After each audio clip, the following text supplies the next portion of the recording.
جس نے اس قتل پر پردہ ڈالا، اپنے چچا زاد بھائی کو قتل کر کے پوری قوم کو بے وقوف بنا رہا تھا، اللہ کے حکم سے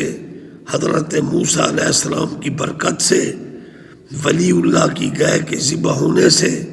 اللہ تعالیٰ نے مسئلے کو حل کر دیا۔ بسم اللہ الرحمن الرحیم۔ قال اعوذ باللہ ان اکون من الجاہلین۔ جب موسیٰ علیہ السلام کی قوم نے گائے ذبح کرنے پر یہ بات کی کہ قالوا اتتخذنا ہزوا، کہ آپ نے ہمارے ساتھ مذاق کیا ہے، قال، حضرت موسیٰ نے فرمایا، اعوذ باللہ ان اکون من الجاہلین، میں جاہلوں کی قوم سے پناہ مانگتا ہوں۔ یعنی پھر ان کو احساس ہوا، بنی اسرائیل کو، یعنی شرمندہ ہوئے، یعنی پھر وہ کہنے لگے قالوا ادع لنا ربک یبین لنا ما ہی، آپ اپنے رب سے دعا مانگیں، وہ بیان کرے کہ گائے کا کیسا ہو۔ قال انہ یقول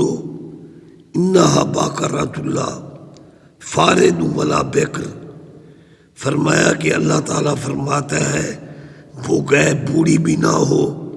ولا بکر بچی بھی نہ ہو، اوان بین ذالک جوان ہو، یعنی درمیانی عمر کی۔ فافعلوا ما تؤمرون، پس کرو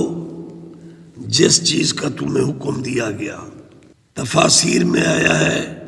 کہ جیسے موسیٰ علیہ السلام نے ان کو حکم دیا تھا گائے ذبح کر لو، کوئی گائے بھی ذبح کر دیتے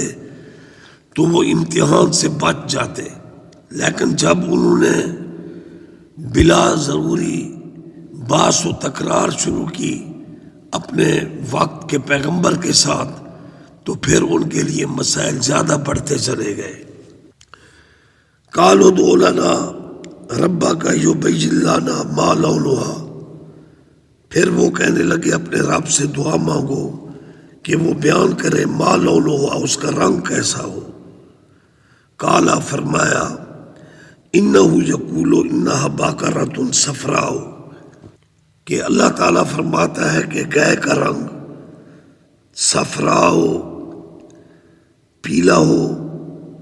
فاقع لونہا تسر الناظرین، یعنی پیلا خوش رنگ ہو، تسر الناظرین، اور دیکھنے والوں کو بھلا معلوم ہو۔ قالوا ادع لنا ربک یبین لنا ما ہی، پھر انہوں نے عرض کی اپنے رب سے دعا کریں کہ وہ ہمیں بتائے کہ وہ کیسی ہو۔ ان البقرۃ تشابہ علینا، بے شک ہم شبوں میں بڑھ گئے، شبوں میں چلے گئے گائے کے بارے میں۔ یعنی جب حضرت موسیٰ علیہ السلام نے اللہ تعالیٰ کے حکم سے جو علامات بیان کی، تو اب وہ باس و تکرار کی وجہ سے الجھتے چلے گئے، اور الجھن کی حالت میں وہ کہہ رہے ہیں ان البقرۃ تشابہ علینا، ہم شبوں میں پڑ گئے گائے کے بارے میں۔ پھر انہوں نے کہا وَإِنَّا إِن شَاءَ اللَّهُ لَمُهْتَدُونَ، اور بے شک ہمارے لیے اگر چاہا اللہ نے البتہ ہم ضرور ہدایت پائیں گے۔ تو قرآن و سنت کی روشنی میں آیا ہے کہ اگر وہ انشاءاللہ نہ کہتے کبھی بھی ان کو وہ گائے نہ ملتی۔ یہ انشاءاللہ کی برکت تھی کہ ان کو وہ علامات والی گائے مل گئی۔ کالا، فرمایا حضرت موسیٰ علیہ السلام نے، انہ یقول انہا باقرۃ اللہ ذلول، تثیر الارض ولا تسقي الحرث مسلمات لا شیء فیہا۔ فرمایا حضرت موسیٰ علیہ السلام نے انہ یقول، بے شک وہ فرماتا ہے، انہا باقرات اللہ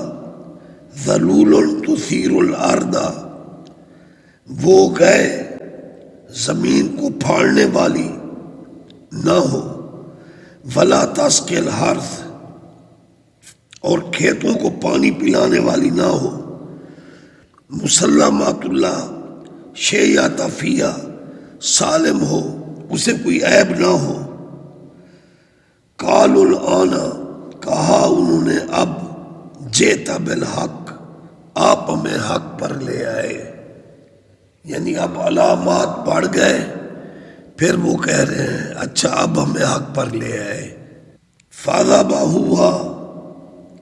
پس انہوں نے ذبح کیا، وما کادوا یفعلون، اور نہ تھے وہ ایسا کرنے والے،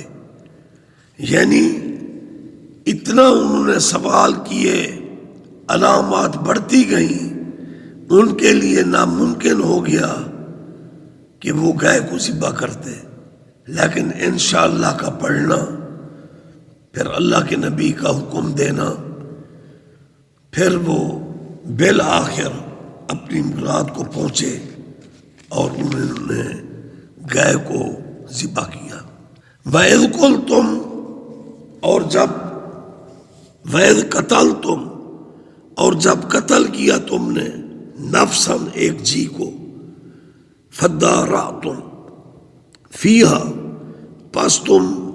اختلاف میں پڑ گئے بیچ اس کے، اختلاف بڑھتا گیا، کس نے قتل کیا، کس نے مارا، تو اس میں بنی اسرائیل کا اختلاف چل رہا تھا، مارے وہی چچا زاد بھائی بیٹھا تھا، لیکن وہ اختلاف بڑھا ہوا تھا۔ وَإِذْ قَتَلْتُمْ نَفْسًا فَادَّارَأْتُمْ فِيهَا، اور جب قتل کیا تم نے ایک جی کو، بس تمہارا اختلاف یعنی بڑا بیچ اس کے، واللہ مخرج ما کنتم تکتمون، اور اللہ خارج کرتا ہے جو کچھ تم چھپاتے ہو، اللہ اس کو مخرجم ظاہر کر دیتا ہے، یعنی جس نے اس قتل پر پردہ ڈالا، اپنے چچا زاد بھائی کو قتل کر کے پوری قوم کو بے وقوف بنا رہا تھا، اللہ کے حکم سے، حضرت موسیٰ علیہ السلام کی برکت سے، ولی اللہ کی گائے کے ذبح ہونے سے اللہ تعالیٰ نے مسئلے کو حل کر دیا۔ تو فرمایا وَإِذْ قَتَلْتُمْ نَفْسًا، اور جب قتل کیا تم نے نفساً ایک جی کو،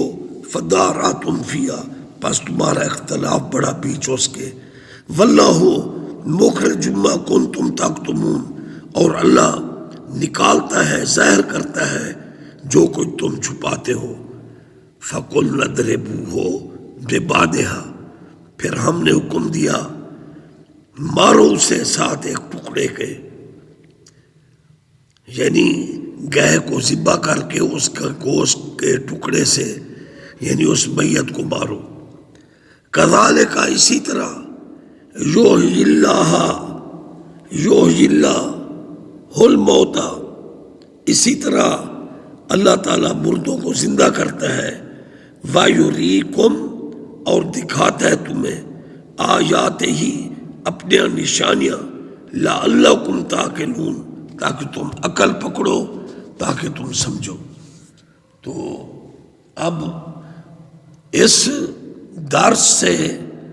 ہمیں سبق ملتے ہیں۔ ایک سبق یہ ملتا ہے کہ انسان غیر ضروری بحث سے اعتراض کرے اور بڑوں کی بات کو سمجھے اور عمل کرے۔ دوسرا سبق یہ ملتا ہے، جو بدعقیدہ لوگ کہتے ہیں کہ جو اللہ والے اس دنیا سے گزر گئے ہیں ان سے کوئی نفع نہیں پہنچتا، باذن اللہ ان سے کوئی فائدہ نہیں ہوتا، تو ان کو چاہیے کہ سورۃ بقرہ کا مطالعہ کریں، ایک اللہ کے ولی کی گائے ذبح ہو جاتی ہے، لیکن اللہ کے حکم سے یہ کرامت ظاہر ہوتی ہے کہ اس کا گوشت کا ٹکڑا لگنے سے میت زندہ ہوتا ہے اور وہ اپنے قاتل کا نام بتاتا ہے۔ تو معلوم ہوا جب ایک ولی کی گائے ذبح ہونے کے بعد کہ اس سے کرامت ظاہر ہوتی ہے، اس کا گوشت لگنے ہی سے میت زندہ ہوتا ہے، اپنے قاتل کا نام بتاتا ہے، تو انسان تو اشرف المخلوقات ہے، ولی تو ویسے بھی با کمال ہے، جن کے بارے میں اللہ نے فرمایا الا ان اولیاء اللہ لا خوف علیہم ولا هم یحزنون، تو ان کے وصال کے بعد بھی ان کی کرامتیں ظاہر ہوتی ہیں، ان کی دعا لگتی ہے، اللہ کی بارگاہ میں ان کا توسل برحق ہے۔ اس لیے علماء دیوبند نے اپنے فتاوی المحند المفند میں یہ مسئلہ تحریر کیا اور یہ فتویٰ دیا عندنا و عند مشائخنا یجوز التوسل فی الدعوات انبیاء و اولیاء و شہداء جائز فی حیاتہم و بعد وفاتہم۔ دعا ہے اللہ تعالی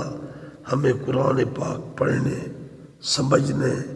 اور عمل کرنے کی توفیق عطا فرمائے۔ وما علینا الا البلاغ المبین۔